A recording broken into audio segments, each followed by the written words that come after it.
Hello, members of the Recur Society. My name is Renxiang Liu, and I am a PhD candidate based at McGill University.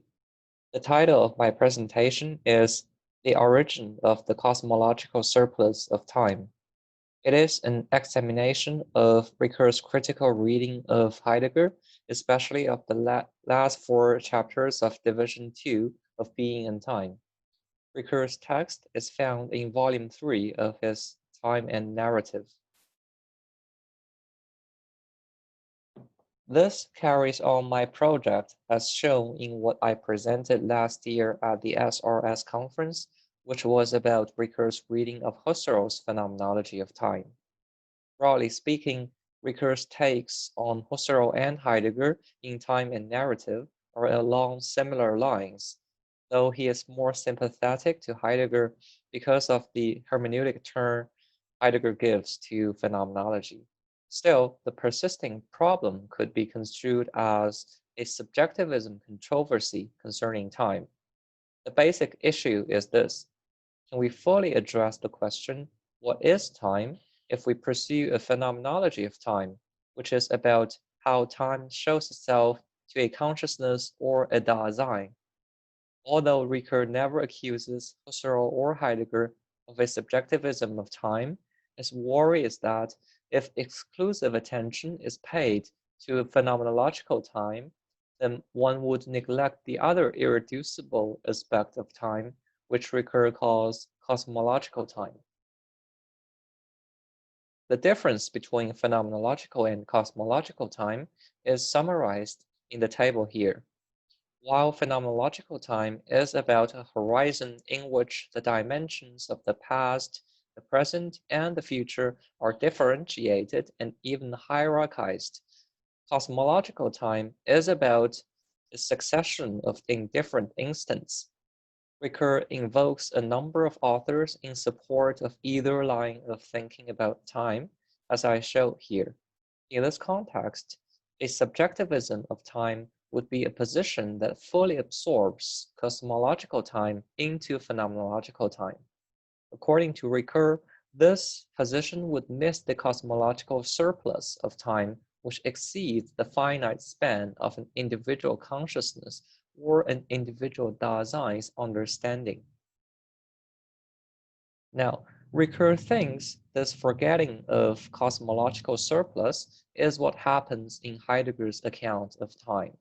To be sure, Ricoeur concedes that there is a mitigation of the subjectivistic orientation in Heidegger, because Dasein, the entity each of us is subordinated to being in the world. Dasein is no longer an enclosed sphere like the soul or consciousness. The priority of being in the world guarantees that Dasein is never totally isolated from the world aspect. Moreover, Ricoeur notes that phenomenology undergoes a hermeneutic turn in Heidegger's hands, so that Heidegger does not propose a direct intuition of time. Phenomenology concerns rather a careful excavation of our usually implicit understanding of the temporal structure of Dasein, and then bringing this to the level of explicit assertion. The German for assertion is Aussage, namely what is spoken out. Accordingly, there is no assumption of a substantial subject in Heidegger, but only the selfhood of a self-interpretative Dasein. However, Ricoeur has reservations about Heidegger's hermeneutic approach. He characterizes that approach as a derivation of cosmological time from phenomenological time in multiple stages. Ricoeur distinguishes four levels, as I present here, though the third and the fourth are sometimes blended together. In each line, I put the mode of time on the left and the corresponding act of temporalization on the right. The first line, originary temporality, is the fundamental layer according to Heidegger, and it is made possible via Dasein's projection into what is about to arise, what has been, and what is the current point of concern. These are summarized under the care structure and are sometimes called the three ecstasies of originary temporality. As we proceed down the lines, we reach modes of time that are ontologically derivative. For example, historicality is impossible without and derivative of originary temporality. Within timeness is impossible without and derivative of world time. Note that for Heidegger, derivation is also degradation. For example, in order for us to understand time primarily as world time, we must first have forgotten its ground in originary temporality, and the rich meaning of time implied in originary temporality must have been impoverished so as to fit the notion of world time. Now, if we follow Ricoeur to identify phenomenological time with the first line and cosmological time with the last line, we see what Ricoeur takes Heidegger to be proposing. The derivation is understood as a reductionism. It says that the cosmological aspect of time, namely that time is a succession of indifferent instants, is reducible without remainder to the phenomenological horizon of differentiation between the past, the present, and the future. In fact, cosmological time is the most impoverished version of phenomenological time, since in it, the temporal differentiation is suppressed to the extent that the instants are just like one another, except that they participate in endless succession. As I read it, Ricoeur's objection to this reductionism is that it seeks to derive the infinite from the finite. The understanding of time, which hermeneutic phenomenology puts into assertion, is based on a finite Dasein after all. And in addition, Ricoeur highlights Heidegger's idea that an authentic interpretation of originary temporality relies on the existential import of being towards death.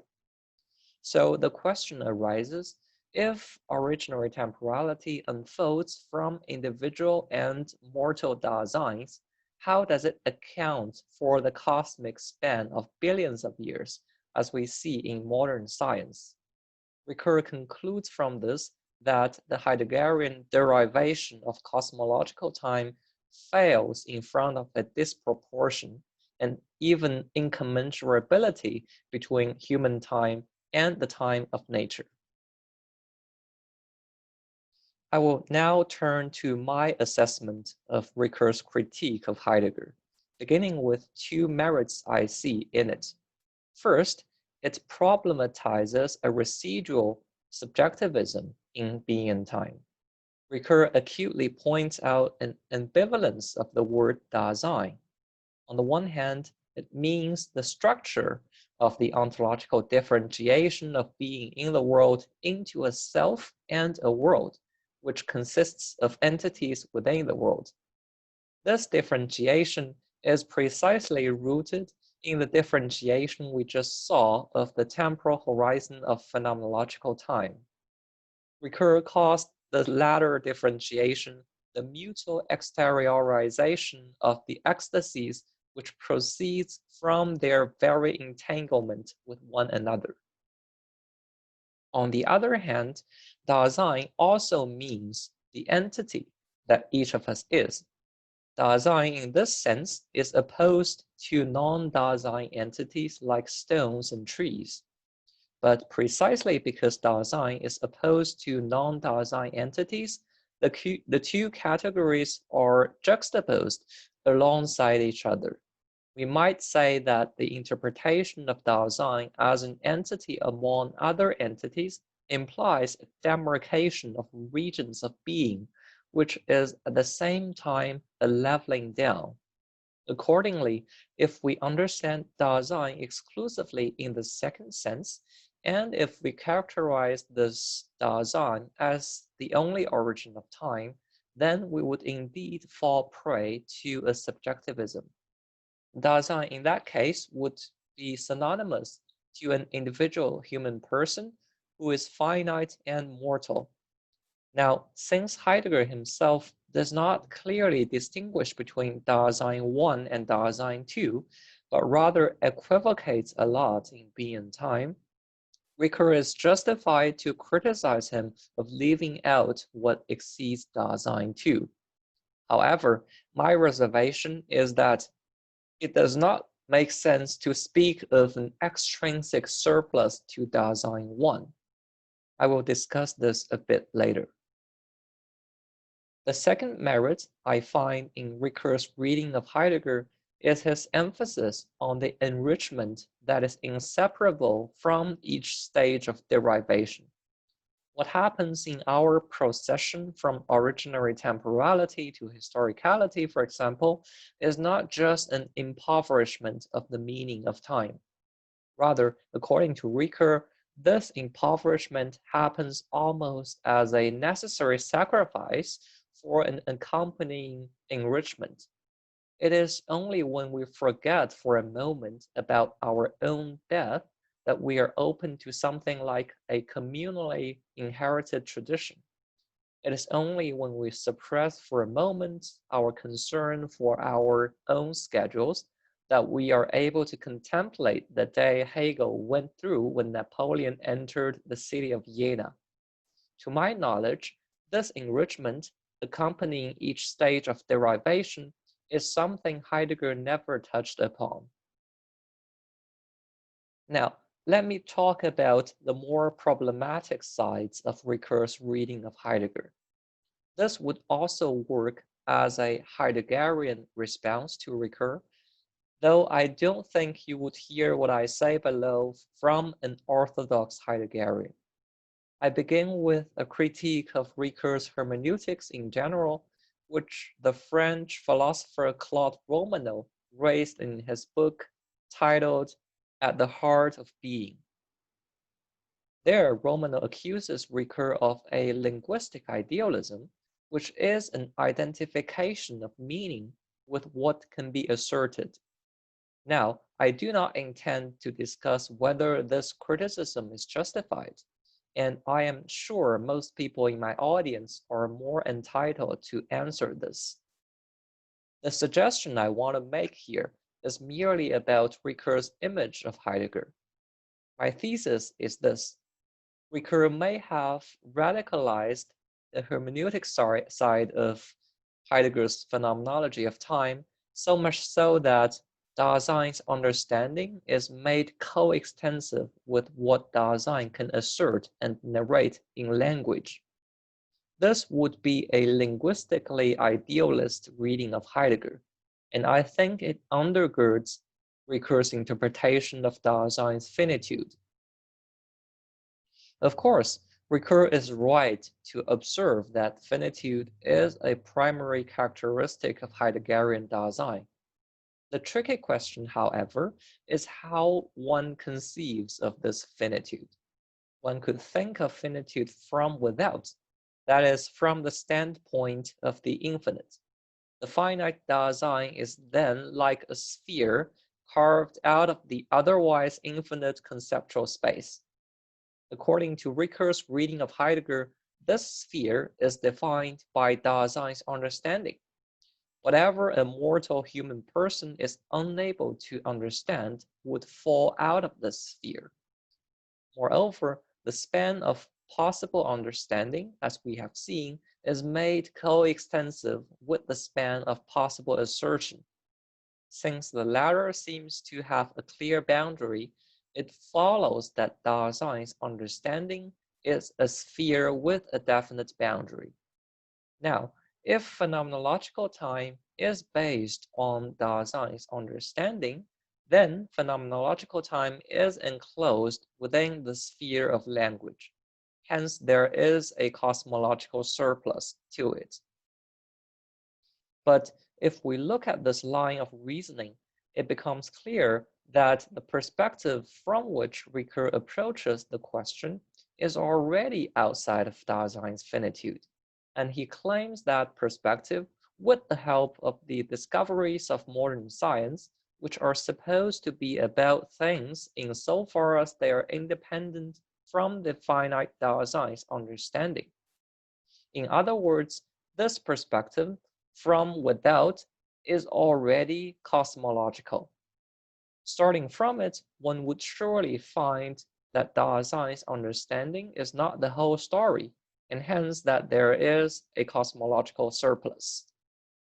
But you may ask, isn't this the only way to look at finitude? I would like to argue that this isn't the only way.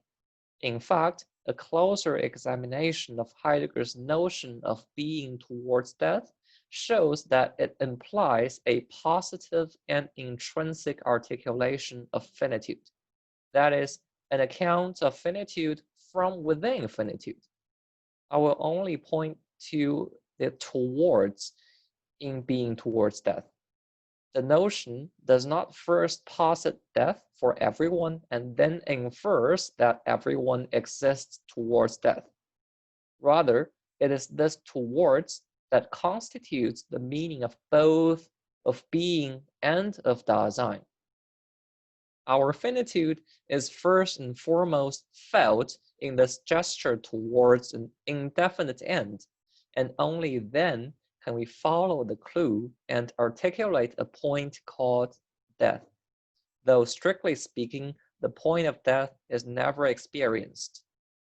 This way of beginning from within finitude does not posit a definite boundary for Dasein's understanding.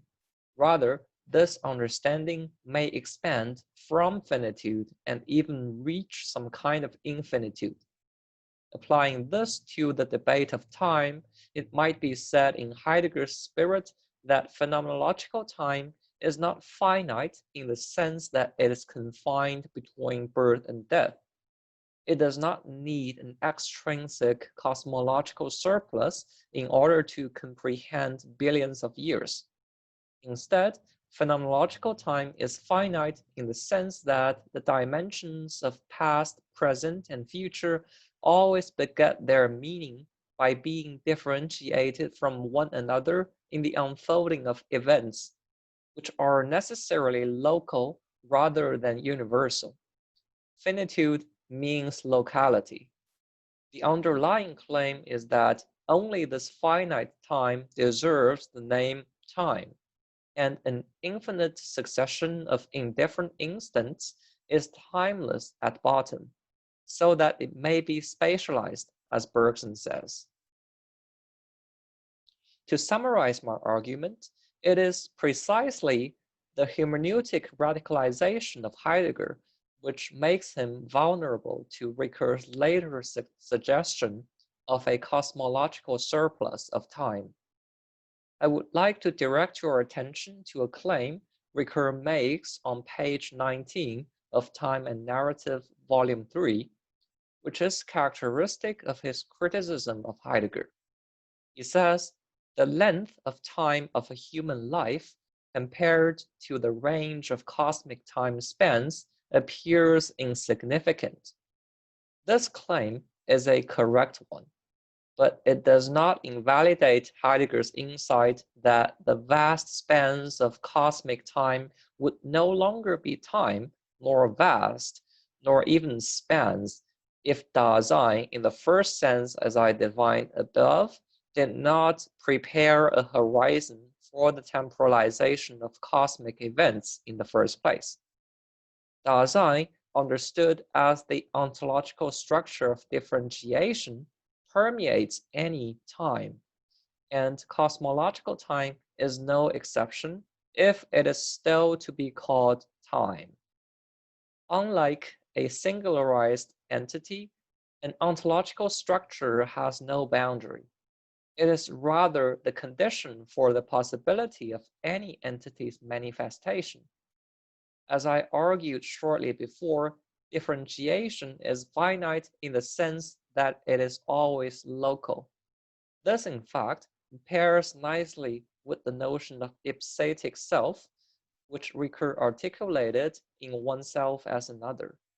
Only a genuine self is capable of the local differentiation of the temporal horizon by means of expectation, remembrance, promise, regret, forgiveness, and so on. The result of my assessment of Ricoeur's critique of Heidegger is this. Ricoeur is justified to suggest a cosmological surplus to phenomenological time as defining Heidegger. But this surplus must grow intrinsically from the horizon of phenomenological time, such that the product can still be a cosmological time. It cannot be added extrinsically to a phenomenological time, which in turn is interpreted after a linguistic subjectivism. Accordingly, phenomenological time can no longer be one side of Ricoeur's aporetics of time as opposed to while juxtaposed with cosmological time. Phenomenological time is rather the root of the aporetics, and an aporia arises only when subjectivistic and objectivistic interpretations of time forget about their common root in phenomenological time, which once again is about the structure of local differentiation of the temporal horizon.